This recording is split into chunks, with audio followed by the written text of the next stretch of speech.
Cześć wszystkim, witam serdecznie na moim kanale.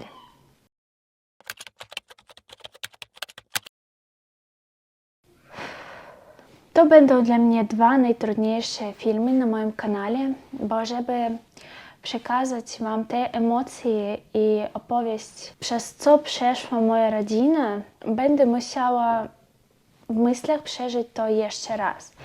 I to dla mnie bardzo trudne.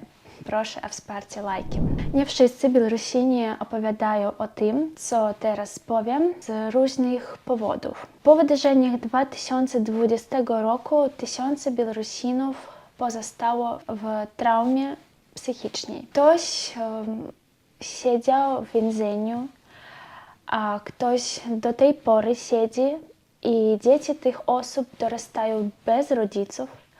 Ktoś pochował swoją ukochaną osobę, na przykład rodzina Aleksandra Torajkowskiego i Romana Bondarenko. Ktoś został zmuszony do ucieczki, pozostawiając na Białorusi wszystkich bliskich, pozostawiając swój majątek, w który zainwestował pieniądze, czas, serce.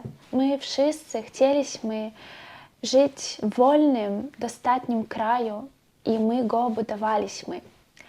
W końcu nie mamy tego kraju. My straciliśmy dom, łączność z bliskimi i część naszej duszy. 9 sierpnia 2020 roku na Białorusi odbyły się wybory prezydenckie. Mimo że zwycięstwo Łukaszenki zostało ogłoszone oficjalnie 80% głosów, ludzie w to nie wierzyły. Nasza rodzina też nie wierzyła. Widzieliśmy, jak jeszcze na etapie wyborów kandydatów na prezydenta ludzie aktywnie okazywali zainteresowanie i jak wyglądały kolejki. To było nietypowe dla naszego narodu, bo poprzednie wybory ludzie na ogół ignorowali i na nie nie chodzili. A w tym roku chęć zmiany wisiała w powietrzu. Po ogłoszeniu fałszywych wyników rozpoczęły się protesty.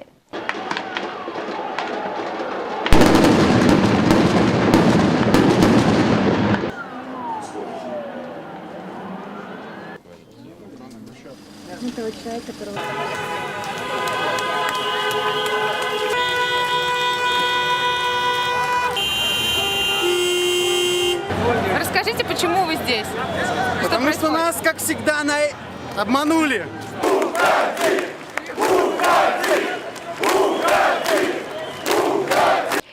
Myślę, że widzieliście te zdjęcia w internecie, jak tysiące ludzi wyszły na ulicę, jak były marsze, jak dziewczyny z kwiatami stały w kolejkach Solidarności.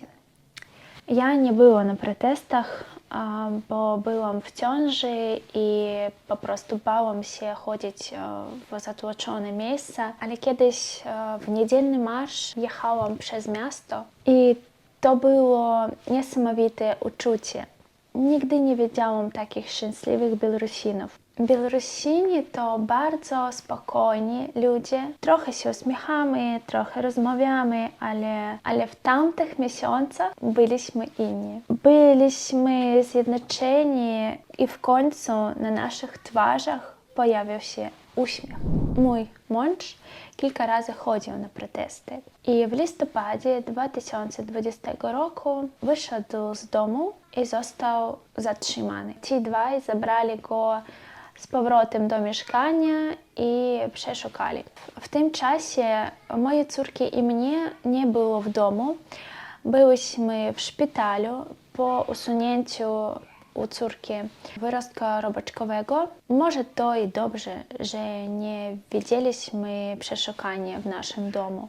Według męża nie do końca jest jasne, skąd pochodzili świadkowie. Możliwe to byli policjanci ubrani w cywilne ubranie. Możliwe to byli studenci, zmuszona i przewieziona ze sobą.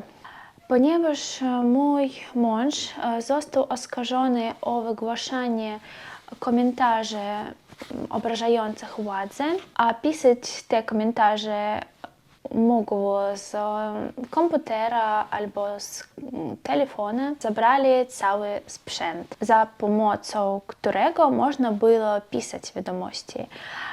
To komputer męża i jego telefon, a także mój komputer, który wydaje się, że trzeba było zabrać ze sobą do szpitala. Pracujemy w branży IT i to są nasze narzędzia pracy, które w zasadzie karmią nasze rodziny. No cóż, kogo to obchodzi? Zabrali wszystko. Następnie męża zabrano na komisariat policji i trafił na 3 dni do izolacji na Okrestina. Powiedzieć, że byłam przerażona, to nic nie powiedzieć, bo w tym czasie słowo Okrestina u wszystkich Białorusinów kojarzyło się ze słowem tortura. To na tym oddziale izolacyjnym ludzie byli dotkliwie bici, maltretowani, niektórzy zostali inwalidami. Istnieje wiele potwierdzeń i dowodów na to, że prawa człowieka tam nie tylko nie były respektowane, ale po prostu były rozmazane na podłodze. Tej nocy, kiedy dowiedziałam się, że tam jest mój mąż, ryknęłam w szpitalu, a obok mnie leżała moja córka po operacji i ja bez końca modliłam się, żeby mój mąż przynajmniej nie został pobity. 3 dni później był zwolniony. Nie, na szczęście go nie bili, ale presja psychiczna była bardzo silna, była grożona mu i w rezultacie został zwolniony w oczekiwaniu na proces. Na Okrestina mąż zachorował na COVID, a później zachorowała cała nasza rodzina, nasza córka po operacji i ja. Byłam w 7. miesiącu ciąży. To było bardzo przerażające, że zachoruje też i płód. W zasadzie tak się stało, ale dowiedzieliśmy się tego tylko po urodzeniu. Wtedy jeszcze nie wiedziałam, że miałam szczęście, bo niektóre kobiety w ciąży w takich sytuacjach umierały razem z płodem.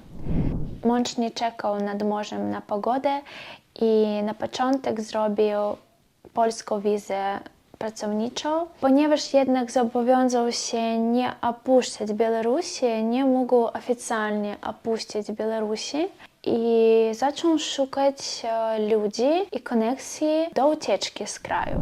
3 stycznia 2021 roku urodziłam naszego drugiego dziecka, naszego syna Iwana, ale mąż był z nami tylko 3 tygodnie. Pewnego styczniowego, bardzo mroźnego wieczoru wyjechał z kraju, zabierając ze sobą tylko plecak i małą torbę podróżną. Spotkaliśmy się dopiero po 7,5 miesiąca już w Krakowie, w Polsce. Gdybym wiedziała, że mój mąż kilka razy znajdzie się na skraju śmierci, za nic bym go nie puściła. Tata, Dziękuję. Serduszko? это не сердушка, тут нету кончика. O tym, co wydarzyło się, opowiem już w drugiej części. Bardzo dziękuję za uwagę, za wsparcie lajkiem i do zobaczenia.